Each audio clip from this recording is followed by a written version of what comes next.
I really appreciate your joining us for this special invitation-only conversation on Isabel Howe's new book, Love to Learn: The Transformative Power of Care and Connection in Early Education. Like I said, it's great to see so many of you on with us today, and a lot of you were waiting in the wings before we even got started. I'm really excited for this conversation because, we're going to have the opportunity to dig a little bit deeper into Isabel's work with a panel of experts who are prepared to share their insights and their perspectives. In her work, Isabel has brought together neuroscience and real-world stories to show just how powerful nurturing relationships are for kids' cognitive, emotional, and social development. She even makes the case that love itself is a form of literacy and an increasingly important form of literacy. The idea of connection as a driving force for learning is something that we think about a lot at the Campaign for Grade Level Reading. So much of our work is focused on making sure that all children, especially those from underserved communities, have the relationships and supports that they need to thrive, whether it's through family engagement, community partnerships, or strategies that make learning more meaningful and inclusive. We know and recognize that relationships are at the heart of early learning success. And because of that, we're so excited to be able to call attention to Isabel's work and lift up its timely and its vital publication. And with that, I don't want to take up too much time, so I'm excited to introduce our panel for today's conversation. Please note that I'm only sharing brief bios, but full bios will be posted in the chat box for you. Our key speaker today is Isabel Howe, author of Love to Learn and executive director of the Stanford Accelerator for Learning, where she leverages brain science and technology to champion innovative, effective, and inclusive learning solutions. Named one of the 100 Most Innovative Women by Harvard Business School, Isabel has also received distinctions in early childhood education and human-centered artificial intelligence. Our commentators today are Gloria Corral, President and CEO of the Parent Institute for Quality Education, or PIQUE. Her passion for K-12 and higher education spans more than 25 years and includes work at the U.S. Department of Education, the House of Representatives, and the Senate. We also have with us Kali Thornlad, CEO of Children's Institute. Previously, Thornlad was the co-founder and executive director of Kairos PDX, a culturally specific organization dedicated to eliminating educational opportunity and achievement gaps for historically underserved children. And lastly, David Willis is professor of pediatrics at Georgetown University within the new Thrive Center for Children, Families, and Communities. There, he leads Nurture Connection, an impact network to advance early relational health at the growing intersection of child health transformation and resilient community building, in partnerships with families with a social justice commitment. And to lead us through this wonderful conversation is a fantastic moderator, Mira Mani, senior advisor and former vice president with the David and Lucille Packard Foundation, and former director of the Children, Families, and Communities program. In her role as director, she provided strategic direction to the foundation's work in children's health insurance, early learning, and summer enrichment. And prior to joining the foundation, Mira served as the president of the Clayton Foundation in Denver, Colorado. And with that, I'm excited to pass it off to Mira as we dig into this conversation and get started. Thank you so much. Mira? Thank you, Sierra, for kicking us off and for sort of setting the stage and introducing the panelists. I am just so honored to be invited to be in discussion with Isabel and our three other leaders with whom I've had a chance to work over the many years. Across the panel today, we have champions for children, families, and communities with experience as funders, advocates, researchers, heads of community organizers, and organizations and implementers. And what we're going to talk about today is the power of connections and relationships in supporting individual and collective well-being. Let me just sort of lay out the arc of the conversation and then we'll get into it. I'll begin with Isabel, who's just published Love to Learn. You see it behind her, you see me holding it up. And it's really to advance key ideas and advice for the field. And from there, I will then invite David to join us and to talk a little bit about how his reflections on Isabel's notion of relational intelligence and how that connects to relational health that he has led over the many years and how that could show up in community. And then we'll move to Callie. And Callie, we'd love to hear about your reflections on how relational intelligence and relational health play out in the work you do in the sector in which you are trying to advance change, which is closing the achievement gap and improving educational success. And then to our friend Gloria, I'd love to hear your reflections about the implications of Isabel's key messages with parents, students, educators, and the work that Peak does. This is such an important book at such an important moment in time that what we want to do today is explore the concepts and the call to action that Isabel has placed before us and really think about what that means on the ground in communities in which we work. So, Isabel, it's such a pleasure to be here with you today and have this conversation. Tell us really what prompted you to write this book. Yeah, and Mia, thank you for those very, very kind words. But thank you also for the incredible work that you have pioneered throughout your career.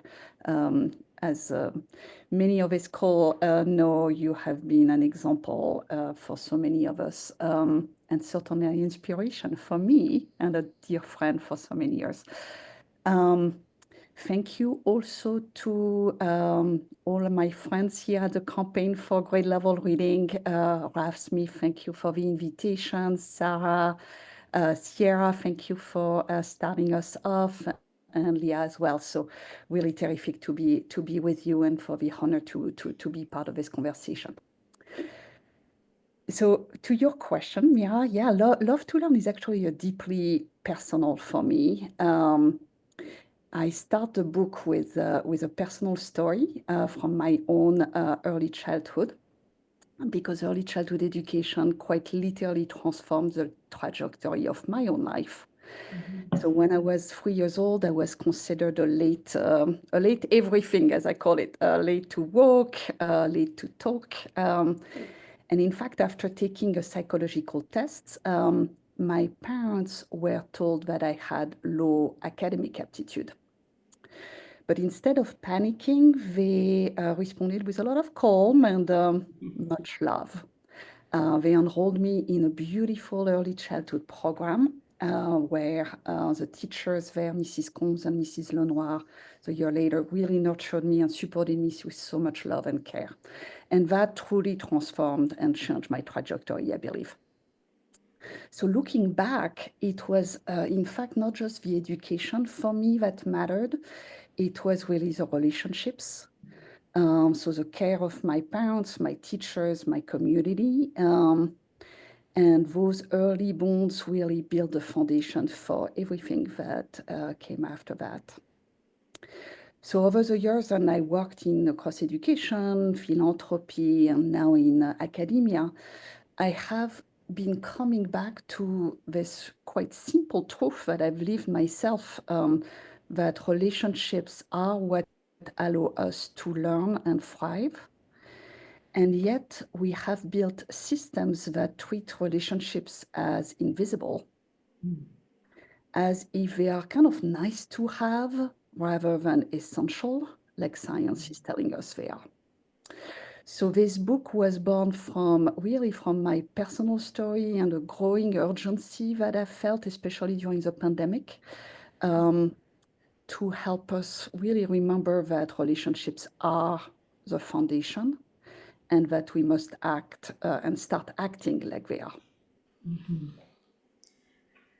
I was so struck by the arc of the book and how you start by really sharing with us the myths, right? The 5 myths that people have, and then you move from there to the power of relationships. And also in part one, you talk about the shrinking social networks that we experience and the influence of AI.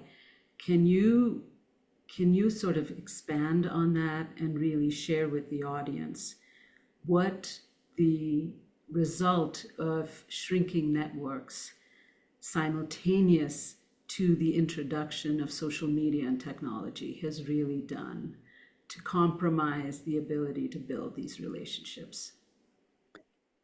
Yeah, Mia, I mean, we've known for a very long time that relationships are at the heart of child development. So I'm not saying anything new there. This is, a body Yeah. of science and evidence that exists for the past decades, really. But what's changing in the world is actually this world around our children and families. And today, their networks of connect or the networks of connection around families, around children are shrinking, are contracting. Um, so we all know that families are getting smaller because of lower fertility rates. Grandparents are living further and further away because of our age-segregated societies. Um, Free play with neighbors and little friends or older friends has also been replaced with very structured, scheduled activities. And I live in Palo Alto, which is definitely the mecca of overscheduling kids. Um, and of course, screens are everywhere. And we speak a lot about screens for children, but I'm equally, if not more, concerned about screen for parents or adults around our children and the effects of that too. So we are, in essence, all these circles are contracted. And let me stop there, Mira. But I could go on with more data or more details if that's helpful. Yeah, Isabel, as you talked about the role of AI in replacing some of these relationships, you all are also very balanced in your view that certain forms of technology have come to stay and actually could be harnessed for good. So can you talk a little bit about that too? Because sometimes it's so hard when we take a very strong position against wind or tide that is flowing in a particular direction. But I was struck by the balance that you were able to find in your book. Yeah, so to me, technology and certainly artificial intelligence is a tool. So it can be used for good applications or for bad applications. And there are many things that AI can do that are really incredibly positive.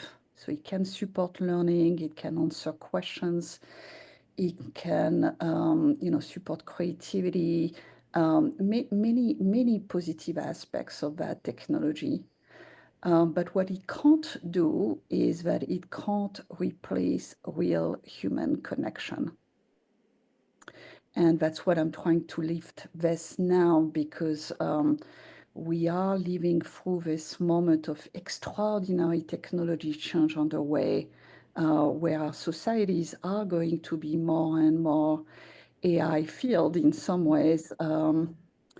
So we can't lose sight of what makes us human.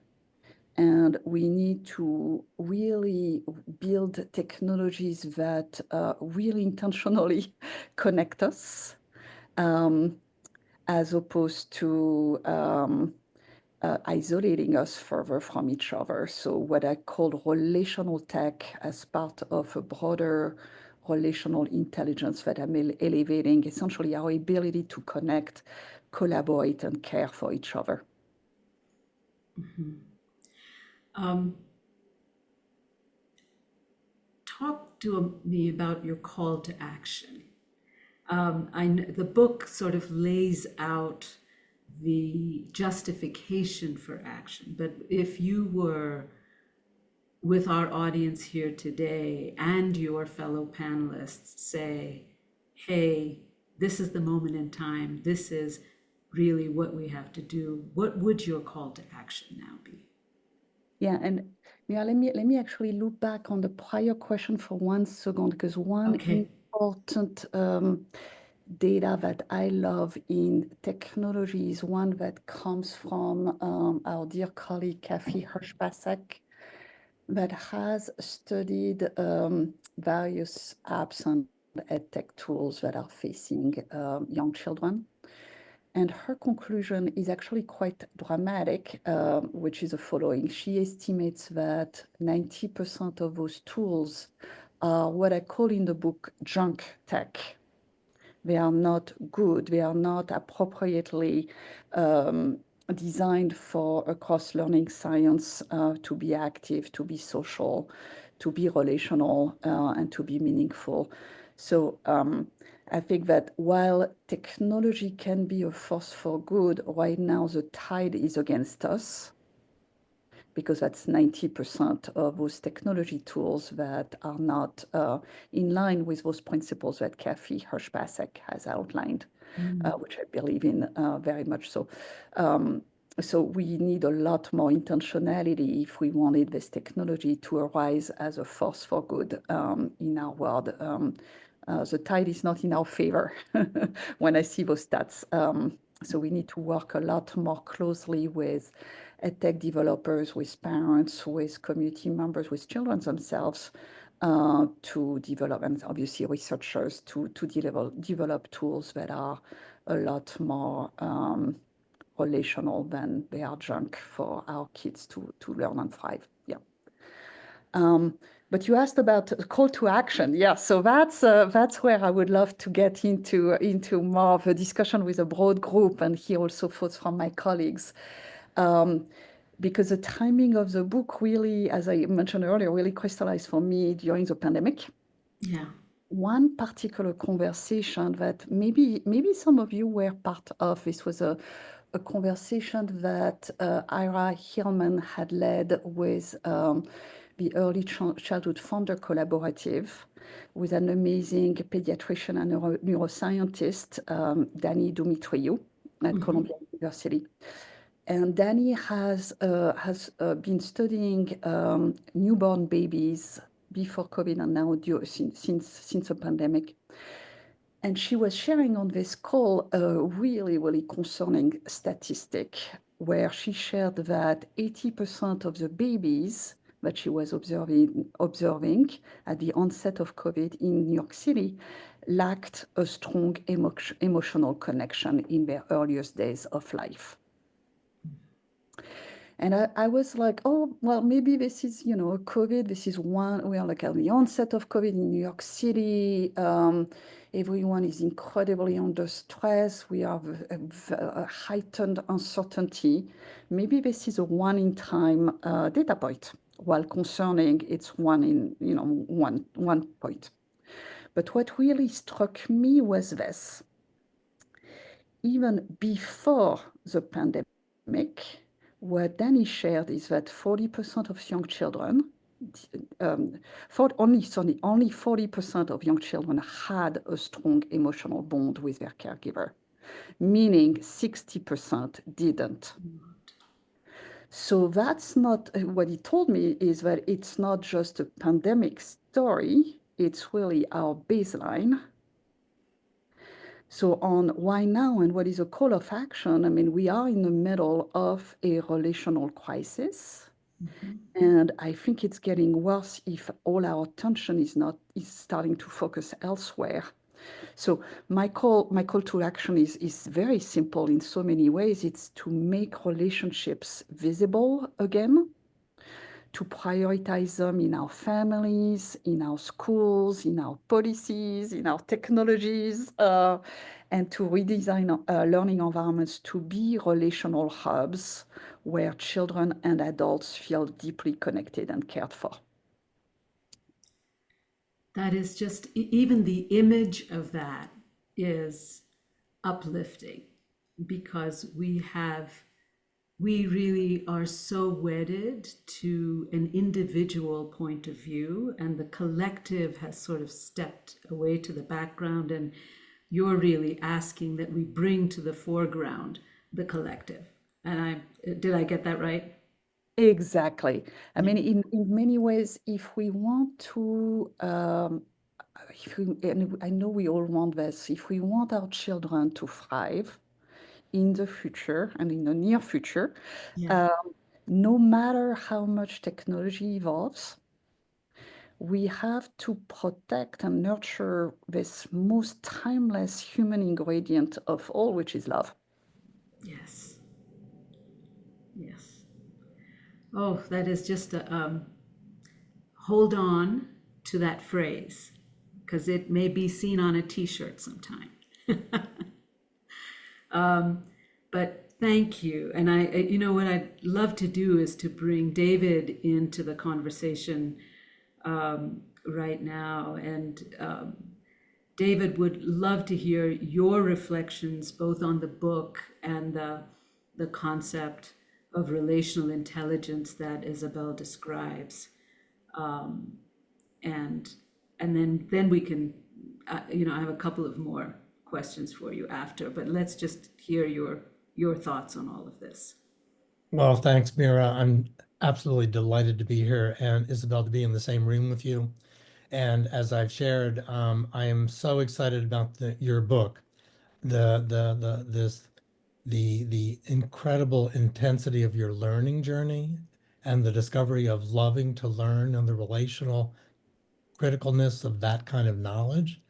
And also really taking a hard look at what's the evidence now? What do we know? And how does it begin to guide us toward then, as you say, your call to action? And first of all, for those that you don't know, I'm a pediatrician, and I've been deep in this space like Isabel, thinking about the relational deprivation crisis as it plays out in child health, child development, child thriving and flourishing. And Isabel, you and I met, I think, around the dialogue about how do we think about this kindergarten readiness tragedy, where 50 to 60%, or if not more, young children are coming to school not ready. We know that that is something's happening relationally. We know it's also societally driven. And so you and I have been on that similar journey, me over here in the health system. And amazingly, as the science has emerged, and you've articulated in the first third of your book so strongly about the science of love and learning, it's so really critical, where we know that relational patterns build human capacities.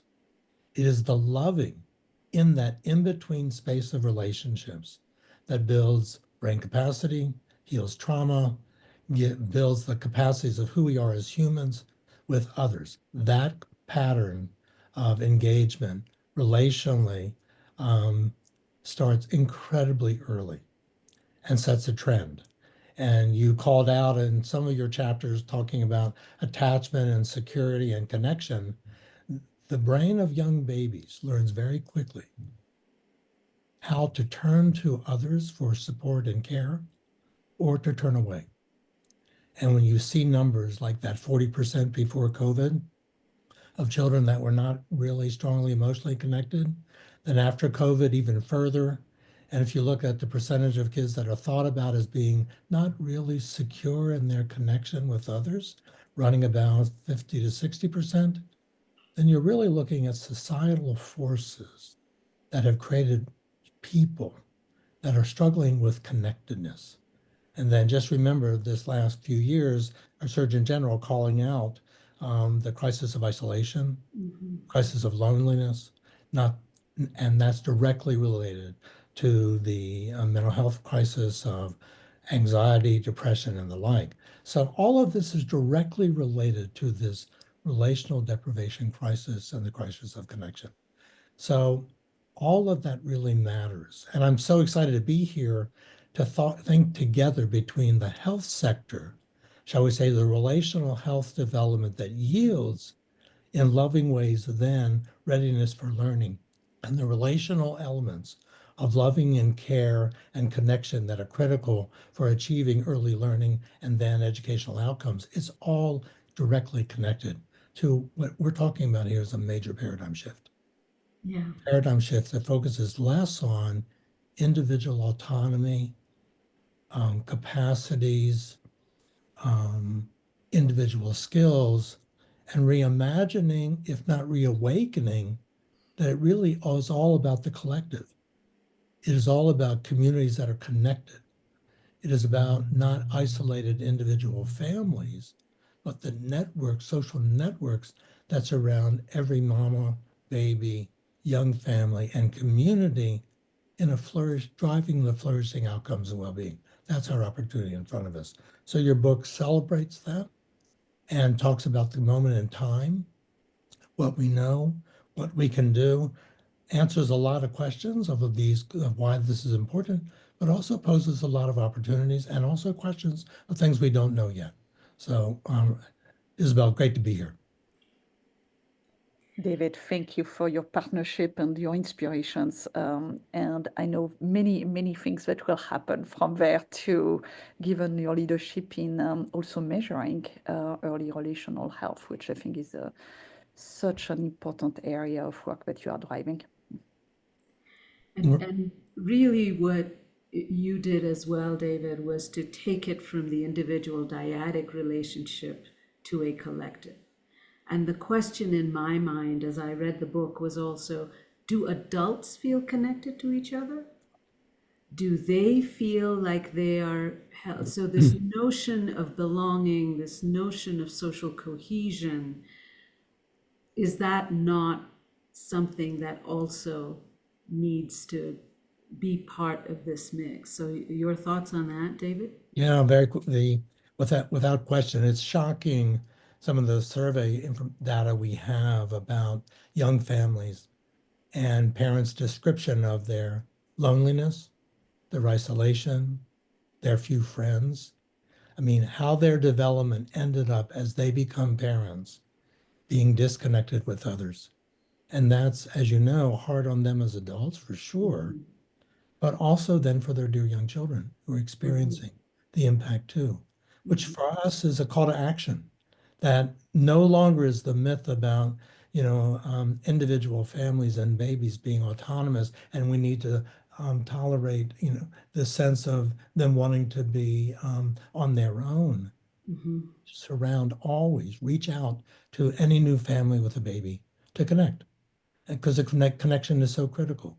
Mhm. And because the culture somehow got to a place where people think it's all about being autonomous and about privacy Mhm. rather than the collectivity of surrounding the every young family with networks of support, multiple caregivers, multiple supports that really help build the robustness of relational pattern. All of our nurture connection work and our catalytic network is about activating and learning all those kind of opportunities that people are feeling in local communities. Our networks are keenly aware of. And Isabel's book, and certainly our work on Nurture Connection, and even here, we're talking about making it visible, talking to everybody we know that connectedness really matters for the next generation and moving forward. Mhm. Thank you. I mean, I think that is an important and powerful call to action, and it also I want to think of it in the context of the way that we have set up our educational systems and our healthcare system, and this notion of community vitality that we actually have not fully leaned into and explored. So let's hold that thought, because I think the why now is becoming clear as we move through this conversation. I will come back to you all and ask you how now. And Excellent. so the thinking about that, I'd love to invite Callie Mlad into this conversation now, and to get your perspective, Callie. Thank you for joining us today. Really, the work that the Children's Institute does in Oregon and your national leadership around closing the achievement gap is truly special. So thank you for making time for joining us. And I want to the perspective that I would like for you to shed a light on is really, what are the implications for what Isabel has laid out, and David has so eloquently reinforced for policy and advocacy. And let's look at the educational context in which you work, and how does how do you reflect on this? First of all, thank you for having me. It's an honor to be on this panel. Isabel's book, if you don't have it, for those listening, it's not a nice to have, it's a need to have. I think we have to be thinking very differently in education. Isabel lays out that we are wired for love and that our brains and our bodies respond positively when we receive it. And I just think, as you have said too, Mira, our whole educational system looks and feels different when we prioritize that. On the policy level, Children's Institute likes to say we're making Oregon the best place to be a kid, and we do a lot of work in early childhood policy. And Isabel highlights how important that is in the book. And one of the most powerful messages, you told a story about King Frederick II of Sicily and this experiment they did that when babies weren't held, they died. They didn't just suffer and deteriorate, they could not live without connection and touch. So, from a policy standpoint, how are we prioritizing the early years for our kids? How are we investing in the first 1,000 days? And Isabel also talks about the fact that 90% of our brain is developed in the first 5 years of life. And I know that there is research I've read that talks about 80% is developed in the first 3 years. And then she makes a correlation between how we invest in early years versus our overall GDP investment. And it is striking the gap. And so I think from a policy standpoint, if we know the architecture of the brain is developing in those early years and it sets the foundation for everything else, then we prioritize home visiting. We prioritize early relational health. We have adequate infant mental health specialists. We are currently working on a bill to support moms. It's called the Momnibus legislation, and it's supporting postpartum doula care. Right now, in many states around the country, women are not supported that year after they have a child, and yet that first year of life is so critical. And that serve and return. If a mother experiences depression, that has an impact on the child. And so I think there is a vast amount of things that we can learn and inform policy. I think also we have to think about the K-12 system and how schools prioritize development, playful inquiry, community-centric learning, child-centered learning, family engagement. We can't just be about assessments. And though I think we do have to measure whether or not kids can learn, we also have to create conditions where children are thriving. And I often talk about the fact that feeling and thinking are intermingled in the brain. So how a child feels impacts how they think. And our brain wiring is such that if we're experiencing stress, that cortisol response in the brain actually breaks down the prefrontal cortex, which is decision making, impulse control, all of those things, and its connection also with the hippocampus. In fact, cortisol response, which is the stress hormone, over a long period of time can shrink the hippocampus, which is where memory lives. And so the fact that children actually can't learn if they're not in a safe and loving environment, if they don't have core relationships, is huge. So, and we're not even talking about that when we talk about teacher quality. We talk about, grasp of subject matter. Yes, that's important. And how about all these other things that tell us kids the conditions in which children learn? So I'm very excited about Isabel's book, and I really do hope everybody reads it, if you couldn't tell. No, I'm with you, and I'm gonna ask you maybe an unfair question, but if you had to put together a slate of policies, what are the 4 or 5 really critical policies that we both at a national and at a state level need to really pass, right? Go for it. I mean, the biggest is probably most obvious, and it exists in many countries around the world, that Isabel cites, is access to quality early learning and care. This shouldn't be something that privileged kids have access to. And it is pivotal. It is building the brain.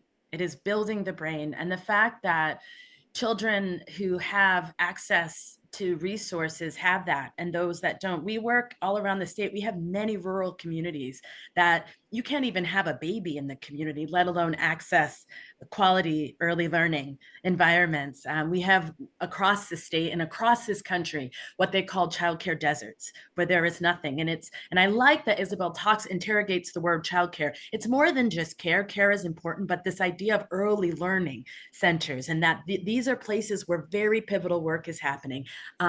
We came very close as a country under the Nixon administration of having sort of a universal access to care and connection. And he vetoed his own bill. And we look at, I've had a chance to travel in Finland and other countries that have this. It is a marked difference. So I would say that's the number one thing that we can invest in to both level the playing field, but ensure that we're competitive as a nation, academically and beyond.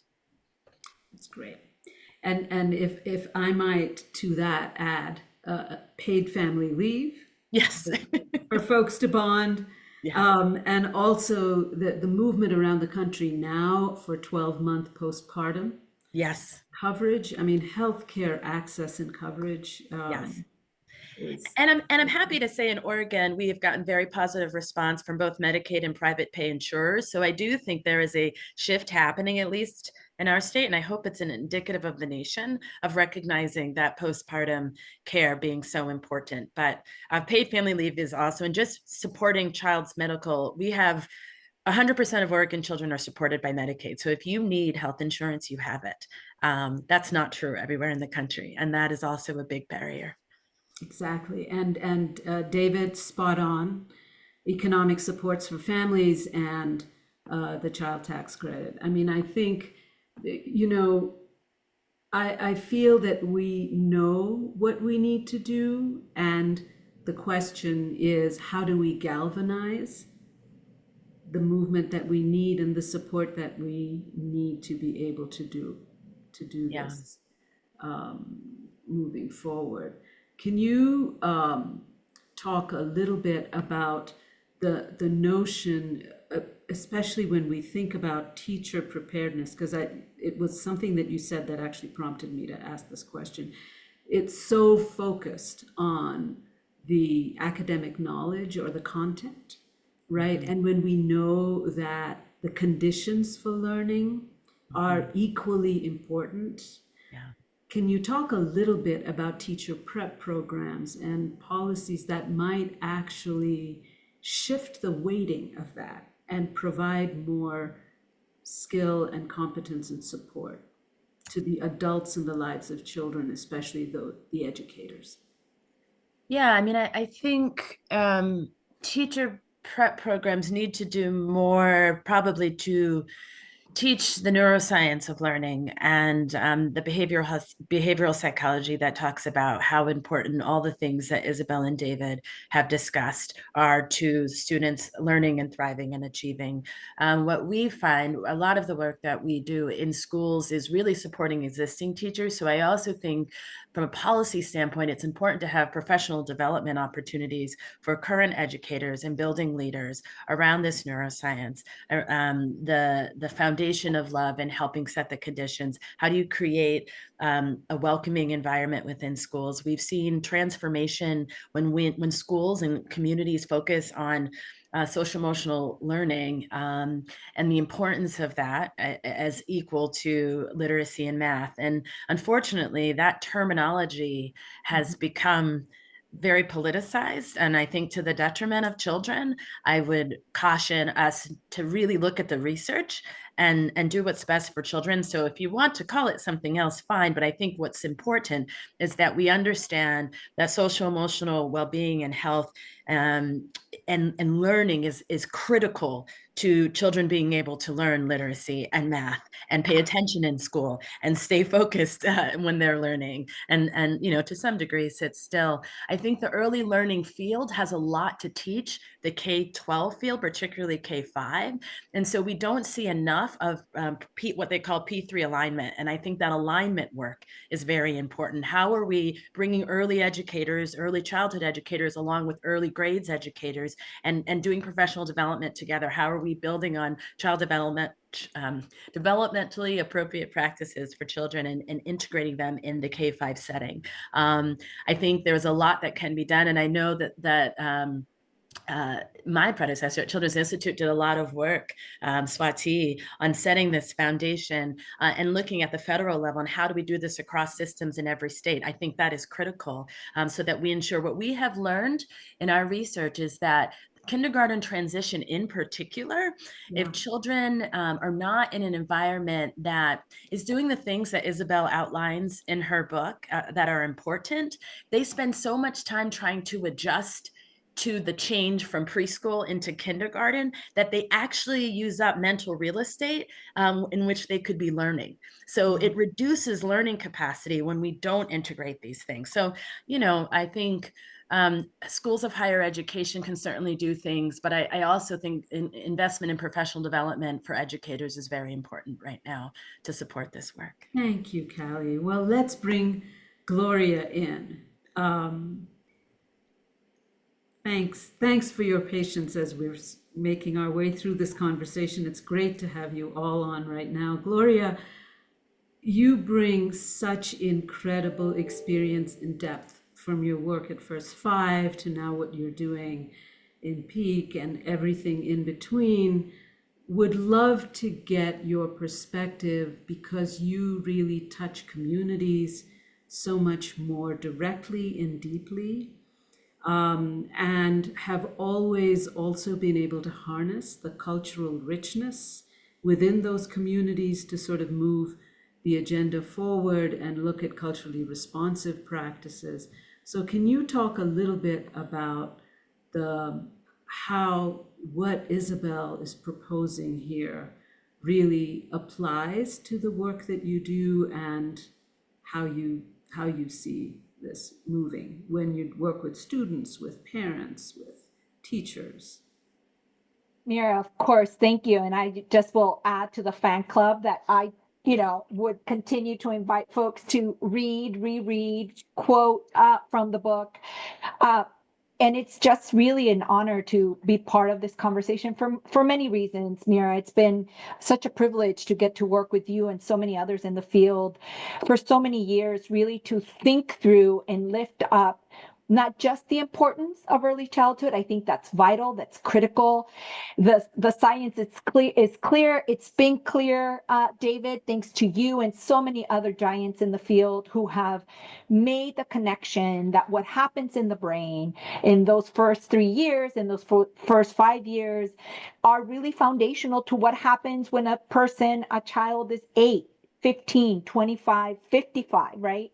So I think the science is clear. I think, Isabel, your ability to consolidate, to synthesize, and then to move us into action. And I think, Mira, this is the part that is so particularly timely, I think, in this context, especially. So just to give you a little bit of sense of the work that PICA does, we're a social justice educational equity organization that very intentionally embeds and lifts up this notion of community and linguistically and culturally responsive relationship building. And I say that because I think in this moment about how we take these ideas that are presented in this call to action into practice, I think we really need to recognize 3 vital things about the way in which Isabel and others have shared the importance of building connections. One is that we individually are part of a collective, and that could be however you define yourself, right? And in this moment, validating language and culture is paramount. And we are in a moment where we are diametrically opposed to that.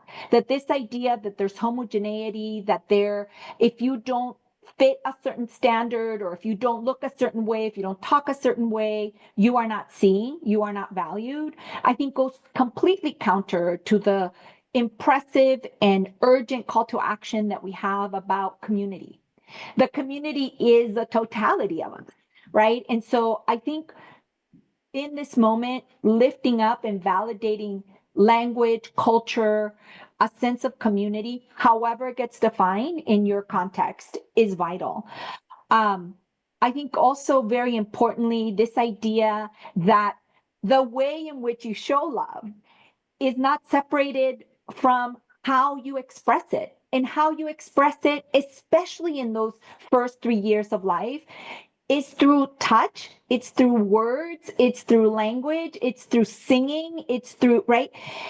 And that happens in your language and cultural context, right? It's everything from the types of lullabies you sing or don't, right? It's from the nursery rhymes you play with or you don't, right? And I think families, especially in this moment, are being in certain communities are being attacked for precisely doing the things that I think Isabel and so many others know is critical, is that nurturing the love that comes through language, that comes through culture, that comes through multi-generational community building is exactly how love transitions into or creates, right, this relational IQ, right? This relational quotient and relational work that Isabel has so clearly identified for all of us. So as I think about how we take the what we know, right? The science is clear with the how we do this is, I think it's a challenge to all of us. We need to validate language and culture across communities, not define it as a monolithic approach. The second is, and we'll talk more about this, is we have to create welcoming environments. And I love, David, the work that you do with respect to emotional, early relational health, because creating welcoming environments isn't just a construct that happens in a classroom, right? It's how are the pediatric offices being welcoming? What are the community spaces, the libraries, right? Our supermarkets, our laundromats, right? Where our early learning happens is at a bus stop, right? It's everything and all. And so I think this idea of welcoming environments is a construct that needs to be applied cross sectionally, right? In all the platforms.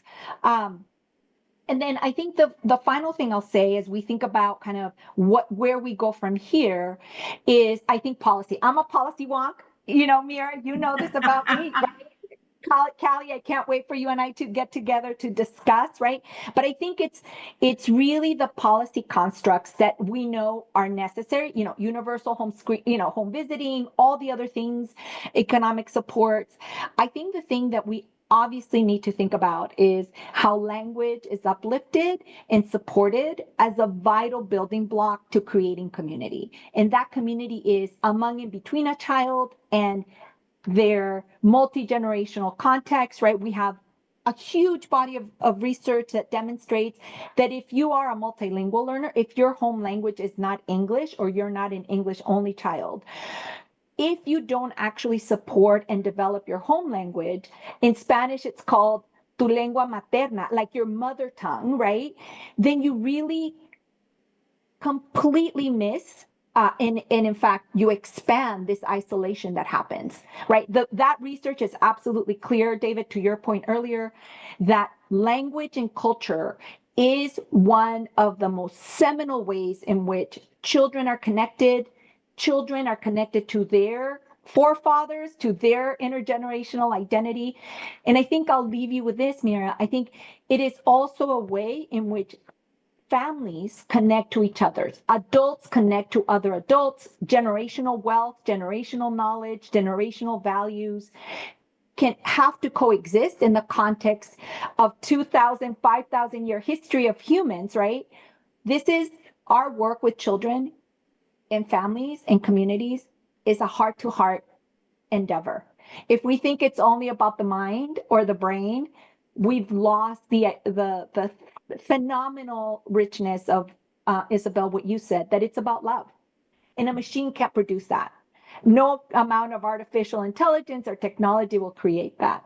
It is a human exercise. And that means putting your heart and your love and leading with it and loving with it and suffering with it. And many families are suffering now. And I think it's our call to action to remedy that through our behavior.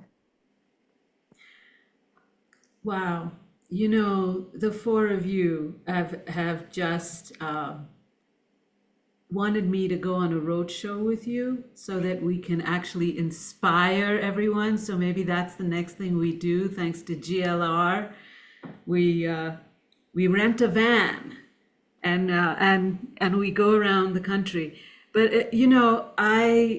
I do think the elephant in the room is the particular moment that we are in, right? And so as a final lightning round, I really want I really want to hear from you how we approach this now. We've got a country that feels fairly divided, in deep pain, where I do think that both the issues of race and class are paramount. And one of the critiques I have had, and I welcome pushback from all of you on this, is that when we talk of children, we talk of children, but we don't really talk of them with the same emphasis across generations, right? You cannot respond to the well-being of children without actually thinking about the well-being of adults in their lives. And we may not, my critique is that we have not done that as much justice as we could.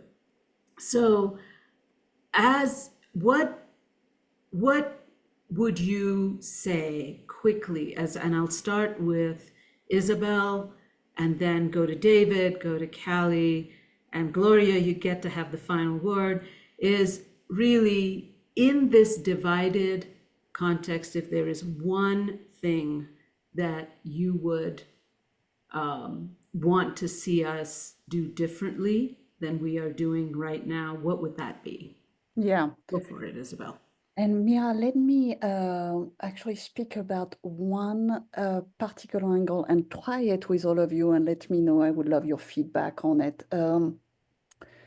I've been really intrigued about what my colleagues at LinkedIn, and in particular the chief economist officer at LinkedIn, is speaking about on the future of economies.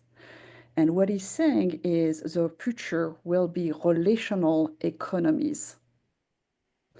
So it seems like there may be a nice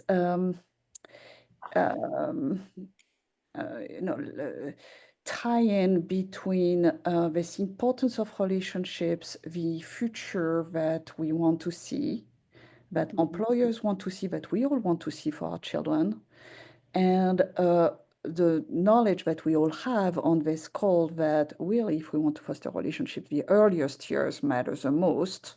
But I would argue relationships need to be fostered throughout life, but certainly the most important are the earliest years.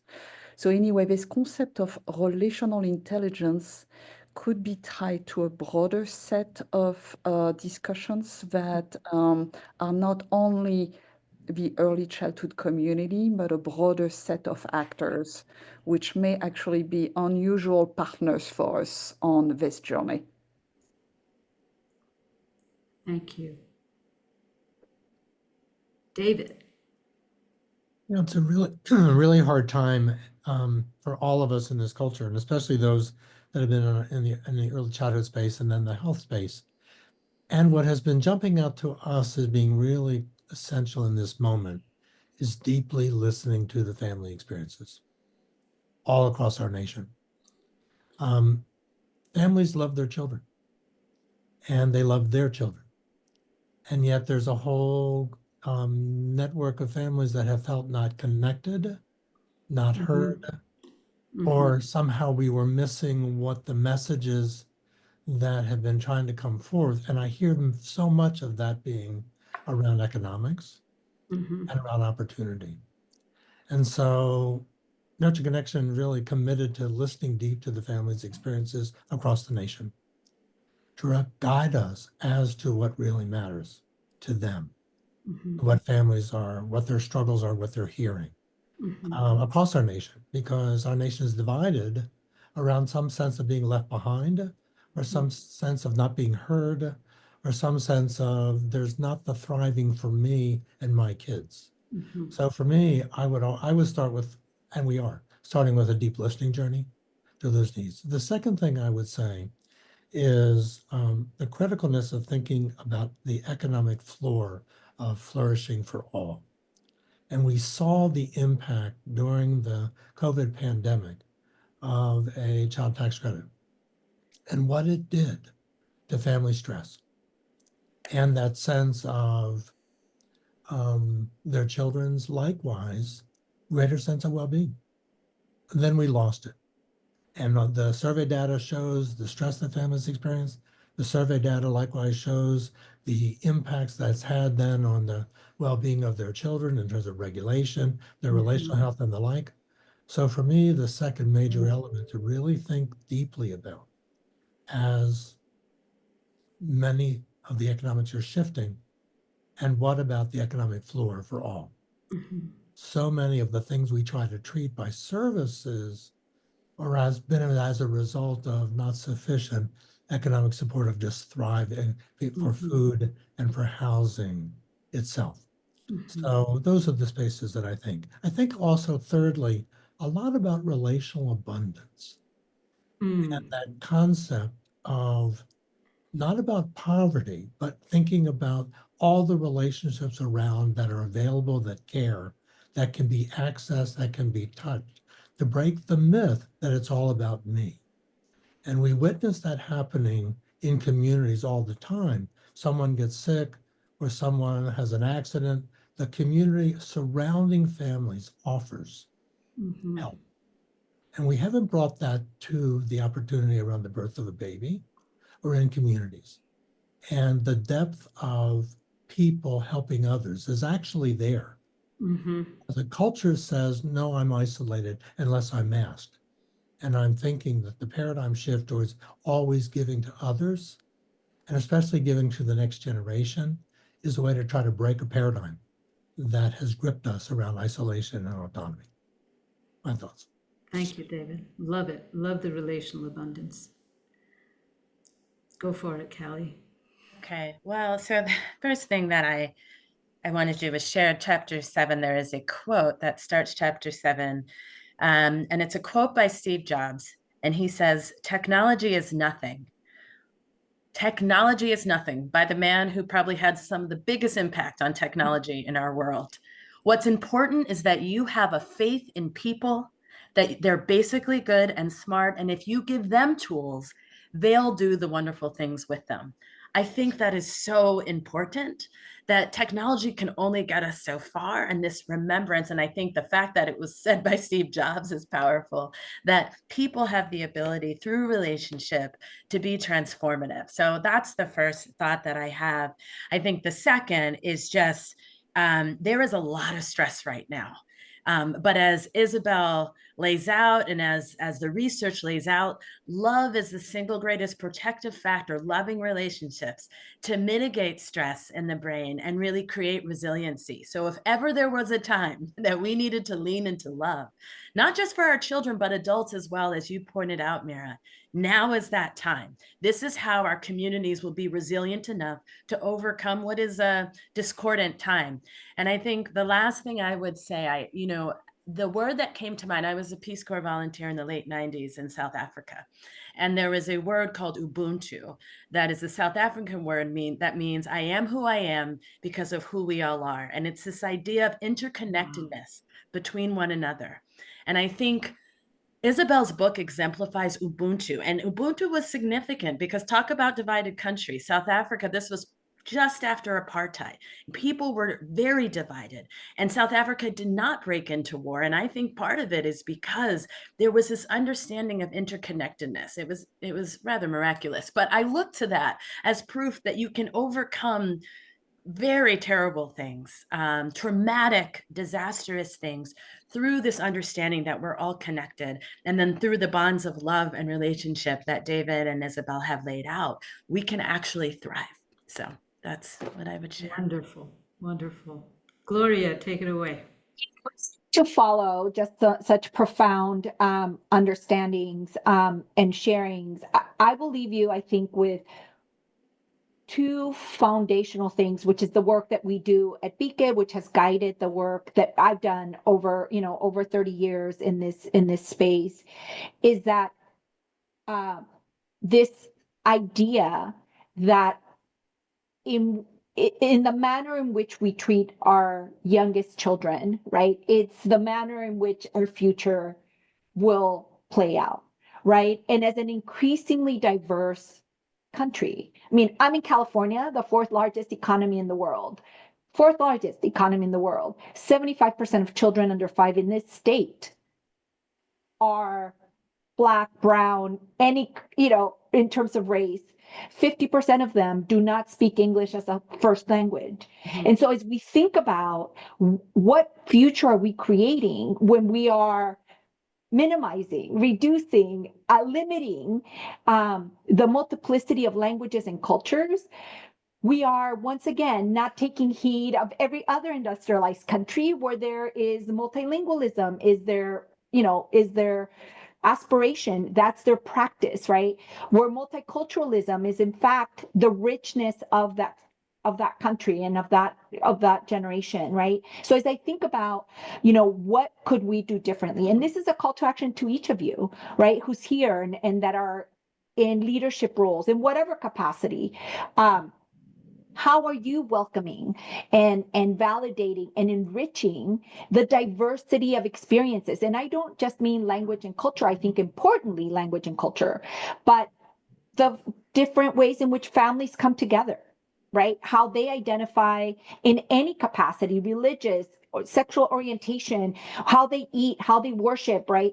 So that to me is a really important thing, is that our own bias, our ability to understand and shift our paradigm, right, is how we will then create and enable conditions around which we create a welcoming environment for children, for families, and for communities that is looking like aspirationally what we want that future to be. So one is, I think, really validating and doubling down on diversity of experience, of thought, of language, of culture.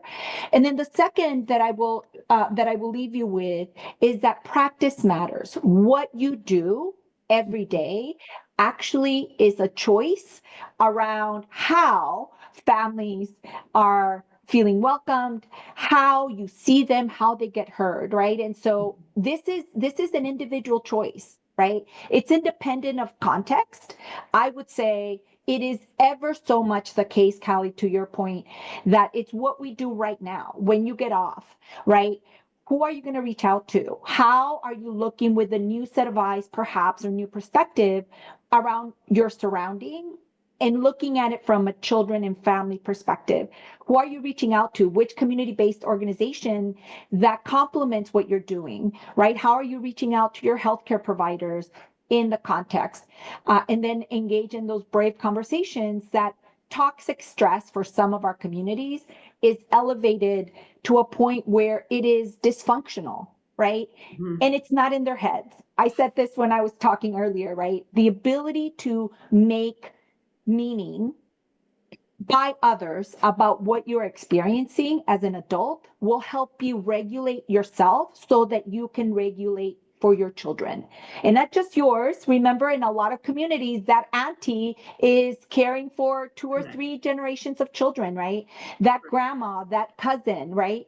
So our ability as systems holders and systems creators to change our behavior, to see others, and that's a choice we make every day, will enable families to create those conditions where they can then in turn validate and be present for the children that they care for, in a context that is toxic, in a context that is disorienting, and in a context that has to call out the best in us. Thank you, Gloria. My God, what an amazing panel and what a great call to action. I know we're going to open it up for Q&A, and I just want to say this has been an amazing experience for me to be here with all of you. So, Sierra, I'm going to hand it over to you for the Q&A. Thank you. Sounds good. And I echo that. I have been enthralled by the conversation, so thank you all so far. I am excited to dig into some questions that we've received in the Q&A box. And I will say for folks still listening, please feel free to continue adding those questions. We do have quite some time, so we can dig through everything. Um, Admittedly, I feel like kind of a few of the questions we got, especially earlier on, hopefully we were able to touch on a little bit there. Kind of questions about how to build these relationships with students that might have more needs. So whether that is, immigrant children and the stress and the experiences that they're facing, multilingual learners or English language learners, and, providing those supports. And so I know we were able to dig into that a little bit, but I will just kind of leave that open in case anyone has any additional thoughts or comments that they want to dig into there. So, kind of ensuring that these families feel both appreciated and are brought into the conversation, especially given our current environment. So is there anything else that folks may want to add on to that, or any additional ideas or resources? Sierra, I would only add that, as we think about the what next, right, that there were some really important lessons learned during COVID, both about how you make connection and then how you think about the community around which you are doing the work. And so I would highlight a couple of them as we think about the broader context of this moment, which is to say, some of these practices like human to human interactions that build trusting relationships, whether it's in the early childhood space, whether it's with trusted medical providers or, TK, kinder teachers, it doesn't really matter. It's absolutely taking the time to do home visits, taking the time to ask families, reach out to families to ask how they're doing, how they're feeling.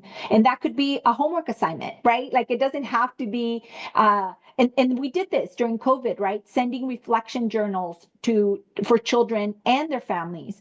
I think the other really important element to this is really how we have taken the idea that this technology space like we are today, through Zoom, can actually create, and social media can actually create a sense of community that adds on, doesn't replace, it actually complements the larger community space that we are holding. And so, that's something that we had to do during COVID because of the physical distancing that we had. And so I would just invite us to not lose that part of how technology can actually support our ability to come together, but rather say, let's complement it, let's add it, let's use technology for communication in times where language matters, where culture matters. And I would say these are ways in which we can harness those lessons to the current time, because there were a lot of things that did not go well during COVID that we're living that consequence now. I do think that, especially with respect to making connection with families and creating communities, there are some opportunities, and it takes us all to decide to look back to how are we communicating, with what frequency and what modalities, how are we listening to families, David? I think that's a critical component. We're doing community needs assessment. Please check us out, right? We interview over 1,200 families at least twice a year, asking them what's important. How is this impacting, this moment impacting you? So I would offer those as how we think about lessons learned and then applying it into this context. I would just add on the family side, one of the things that we did in a rural community in Oregon was we worked with the school district to engage families in talking about, how do you end sort of generational trauma? How do you build a school environment with resiliency? And it was the families that picked out the curriculum, which was conscious discipline is what they chose, but they picked out something, and the ownership of it was so radically different because it wasn't something being put upon the family, but that families were engaged in the entire process of choosing. And the families talked about what a tremendous change it made in the school and the community at large. And rural communities, this is a rural remote community, so it's different than some of our urban or suburban areas. But the school, because the school is so tethered to the community itself, and so they were able to see really changes in behavior that they did not anticipate because of families, I think, being empowered to make choices, and then these choices being implemented and upheld both in the school environment and in the home environment. And when we talked to the parents, they talked about the challenge of it, and that it wasn't, it was literally breaking these generational cycles and practices that were harmful. But they could see the difference. So we didn't have to, no one had to sell it to them. It was like, oh my goodness, I noticed my child is acting differently. How do we do more of this? And I think bringing families along is very critical. Not just listen. I mean, I think listening is also very important, but also engaging to the degree that you can. I also want to recognize families are dealing with a lot, and so you don't want to necessarily put more work on families. Compensating and supporting family engagement is one approach, but I think that when families are engaged, it is powerful when it comes to transformation. I just want to add similarly, the importance of really, in my words, we're listening deeply. And that's a reflective stance, knowing your own mindset, and about always seeing the strengths of every family that may be pressured either by the moment in time or or the challenges that they're facing in the moment, or historically, what their trauma histories or their own generational histories have done to how they enter any system at any level, be that education, health systems, or other support sectors. How we always see the strengths of families, that everyone has a story, yet they love their children and they want best for their children and themselves. And how we enter that space is part of the beginning of a healing journey of transformation. And again, back to, as I commented earlier, all of us need to find, examine how have we approached our services with families as opposed to families guiding what their needs are, to reconstruct and reimagine its future. And that's reparation, acknowledging how we've not done well, acknowledging, I sit over here in the health system and the public health structure, how for a long time we were trying to fix people, and how so many families tell us that they feel judged or that they feel at risk for being judged rather than partnered. I'm so excited. The American Academy of Pediatrics 2 years ago put out a new policy statement calling for a paradigm shift of child health care in partnering with communities and families. That has generated a lot of reflection about how we as a health system, it's a long distance to go to repair our attitudes, our biases, our misinterpretations, our research that has been biased, our misunderstanding of the strengths of families as part of this opportunity now that's deeply relational. When one has a strong experience of a relationship with a provider or with a teacher, you know the power that has. And all of us can tell those stories, but you can now tell the stories of the opposite, where you walked in the room and in the second, you could sense that you were being judged by someone. And families have antenna up, like each one of us does. When you walk into a space with someone else, you can tell in an instant how they see you or what they're thinking about you, which either is relational and encouraging and healing and promoting and engaging and supportive, or its opposite. So that brings me a lot of hope, because all of us are reflecting in that space now. And Sierra, the thing that I would add to this is really when you root something in relationships, and thank you, Isabel, for naming relational intelligence. Thank you, David, for bringing forward relational health. They're two sides, in my mind, of the same coin, really. But, when you root it in that, you give people personal agency. When you give people personal agency, you can start to feel a sense of abundance because you are creating connections. Those are the kinds of changes that are enduring. So when I think of social change, I think we need to think at three levels. We need to think at the level of the community, at systems and policy, and you have to have a bi-directional relationship across these three levels where each informs the other. And the agency for social change is really in community, and the others are just enabling conditions. So that's what I would add. Yeah, and Mia, I just added a comment in the chat, but I would add dignity, Yes, agency, and dignity, dignity. which are just at the heart of our humanity, our Ubuntu, as Kelly called it so nicely. Yeah. That's great. Thank you. And thank you, everyone. I'm glad we got to hear from all of you on a little bit of a piece of the puzzle there. So another question that has come up in the chat as well is, looking at the tech side of things, how families can approach a healthy balance and how they can make sure that they're using tech in a positive way and not in a destructive way.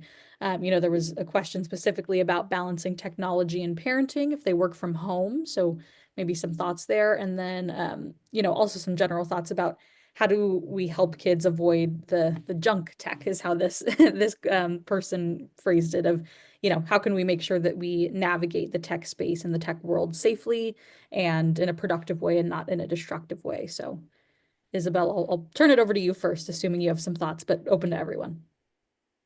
Yeah, let me start with a very simple example, which is FaceTime with grandma or grandpa or auntie. That's a great use of technology.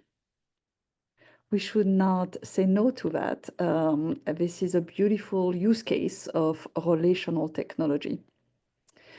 There are lots of other use cases that are not as relational. So really the key question for all of us is very simple. Is technology enhancing human connections or not? And if it's not, it's a little bit like junk food. It's okay if we eat a little bit of junk food and have our bag of chips. That's okay, but not too much of it, ideally, especially for our youngest. So that's a key message here on and there's one area, if I may, actually on technology that we have not touched on as part of this conversation, but that I am very worried and concerned in our work at Stanford University. So let me make sure that I elevate it to everyone, which is what we call at Stanford. We have a fancy research word for it called intelligent social agents. A lot of other people call them AI companions. So this is a category of tools that is rapidly emerging, especially with our teens, but I would say probably earlier age groups. And so teens and young adults are using those tools in millions. And we don't have good use numbers for younger children, but I would not be surprised if the data were also suggesting that there is usage by younger children. Those are essentially ways that what children do or what young adults can do is creating an avatar and starting conversing with that avatar. Based on the state of large language models and artificial intelligence, we are not able, the technology is not stable enough at this point to provide secure, safe, nurturing messages that are compassionate, that are relational. So we don't really know what our children are seeing from those conversations, which worries me a lot because children are using it, it's not regulated, and it's a space that is fast growing. So ask children about character.ai is one of those examples, but there are lots of them that are emerging. So that's one particular category that feels like it's relational because children or young adults are creating those avatars because they feel frankly more lonely. So they are able to have and develop those machine relationships in a sense. But without knowing what the messages are from those machines, we can't, and we can, of course, not assume that machines can replicate human love. So that's an area where I am very concerned because it's rising in use and completely unregulated at this point.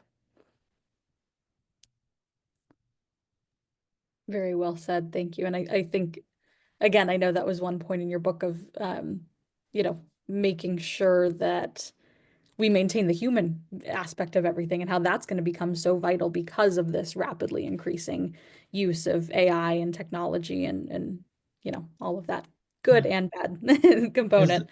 Isabel, I was so intrigued by that section of your book at a couple levels. One, there was some therapeutic benefit to some children that were struggling socially, which was striking to me. And secondly, it felt to me as I was interpreting it that we were feeling that relational paucity in the culture by technology, which Mhm. made me really uncomfortable. Mhm. And as you, because there's so much we don't know, and then almost redefining what quote unquote love and relationship in a funny way is, because the brain wants to be connected. Humans want to feel connected. They can make it up in their experiences too. I mean, the outcome of that. So I was very much cautioned as you. And then I thought about the balance of reconstructing community cohesion. What are the incentives in the earliest years? Because once you get past 3 or 4, those technologies probably have a lot of salience and value and importance for learning and other environments. But to get a human to be human, to me, strikes me as really a critical element that is really required in those earliest years. And how do we create an agenda that focuses on building humans to be human for then all the AI future needs of the culture is what I think is staring at us. One of the things I'm a parent of teenagers, so I have a hard time with technology personally. But one of the things I have found that I'm learning about, and Isabel, you may know more about, is that people are using technology to measure sort of quality of interactions and number of interactions. I had a conversation with Dr. Dana Susskind out of University of Chicago, and she's working on some really incredible technology to look at sort of early relational things. And it kind of blows my mind, but I think that is a bright light to me and hopeful that there is technology that is helping us do relationships better and be mindful, have parents and caregivers be more mindful of whether or not they are interacting and doing the serve and return with children. So that is a bright spot to me. But I appreciated all the caution because I think we know that a lot of technology is designed for our children to be addicted to it, to get that dopamine hit, and it is replacing relationships. And so I try very hard. There was another Dr. Pemke, I think her name is. There was an interview with her, and she talked about how she had technology-free vacations with her children, and how the quality of the relationships and the quality of the conversations were so deep. And I threatened that I was going to do the same with my with my kids. But anyway, I think technology can help us do all the things that Isabel is laying out, and that's good in terms of measurement. Yeah, I will just say that to me it's the additive, right? I think that the one key takeaways about that I see is that foundationally it's about human to human engagement and interaction, and technology is the adaptive in certain circumstances, the Right. value add, the way in which we can continue to use it meaningfully. I continue to be struck. I have a 12-year-old and a 14-year-old, but I will tell you, I found one of the most telling elements of your book, Isabel, is the story you share about teenagers knowing by looking at the adult's eyes whether or not they were seen, whether or not they were valued, and whether or not they were validated in their eyes, right? And I think to me, this tells us in a very human way that the technology has to be additive. It can't be foundational. Nothing replaces the affect of what is it, like 1,200 nerves that make up your face and the features around it, right? And one twitch, I will tell you, my 12-year-old knows when I say stop in a loving, kind way and when I don't. And it could be the same volume, the same thing. It's how he says, I look at him, right? So, and we all know that as parents or caregivers or educators, right? So I just would say that technology is and can be and should be leveraged as a value add, as a summative way of us enhancing relationships. It's the love that comes with the human to human interaction that has to be foundational. And that includes language, culture, history, in order for our collective well-being to be valued and nurtured.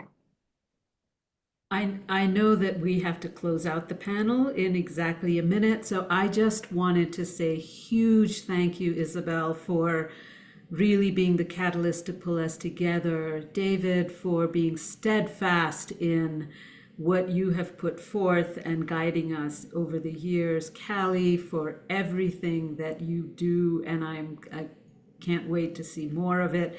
And Gloria, for always centering us in community and community voice. I want to leave us with 3 things that I heard today. One is the power of relational intelligence, the whole notion of relational abundance that David, you put on the table. I'd like to add to that, Gloria, your sort of calling out for us the importance of thinking about how we are living in a multiracial democracy. And I'd like to actually coin the phrase diversity abundance, right? So relational abundance, diversity abundance, because I think framing is paramount. And if we can go into this saying, hey, we have so much to work with and work on and believe in the goodness of human beings, that I think we're on to something. And CGLR, thank you for this. Ralph and team, this has been a real honor for me. Thank you. And to the audience, Ellen, Joshua, there's so many people who were tuned in today that have been doing this work for years and on whose shoulders we rest. So thank you. And thank you, and thank you also for staying over an extra minute or two for those of you who are still with us. This has been phenomenal, and I don't know if you all have noticed, but I feel like every minute I've looked at the screen, there's been heart emojis or clapping emojis or something that has been showing up on the bottom of the screen, and that is thanks to all of the great information and insights and perspective that you all have shared with us.